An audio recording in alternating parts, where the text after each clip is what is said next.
Paano i-overhaul ang single speed na sprocket sa BMX nyo?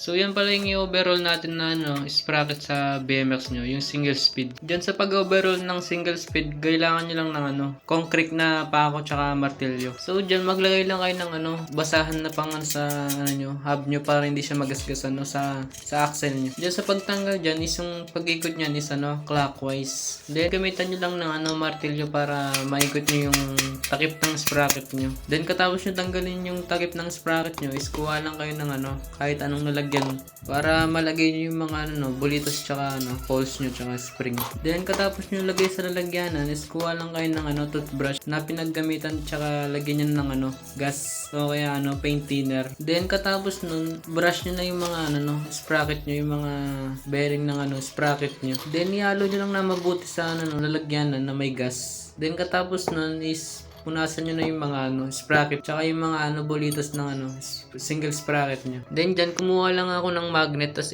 binalot ko ng pamunas para makuha yung mga bulitos sa lalagyanan. Then katapos nun ginamitan ko lang siya ng steel brush para maalis yung mga kalawang niya sa sprocket nyo. Then kapag sira na yung spring nyo is palitan nyo na ng bago. Kuha lang kayo sa ballpen na dibindot, meron yung spring yun. Then katapos nun isilinisin nyo na yung katawan ng sprocket.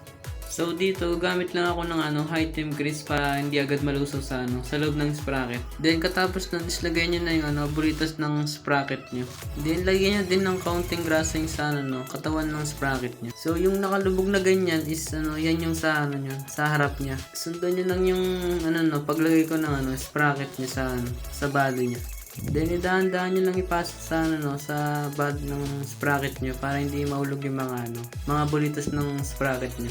Then katapos nun is ilalagay naman natin yung poles ng sprocket nyo. Diyan sa may butas ng sprocket nyo is yung nakapatusok sa poles nyo. Doon yung ilalagay yung poles. So diyan sa kabila is ganun din yung proseso sa pagkabit ng poles. So diyan sa part na yan is gumamit lang kayo ng alambre na pangtusok sa poles nyo para maiangat nyo yung poles. Then maipasok nyo yung spring. Then katapos nyo lagay yung spring is lagay nyo naman yung washer ng sprocket nyo. Then pati yung takip ng sprocket. So dyan sa pag-lock nyan is yung ikot nyan is counterclockwise. So dyan sa part na yan is gumamit lang kayo ng pako tsaka martilyo para ma-lock nyo yung lock ng sprocket nyo. So ganun lang kadali mag overhaul ng single speed sprocket nyo sa BMX nyo.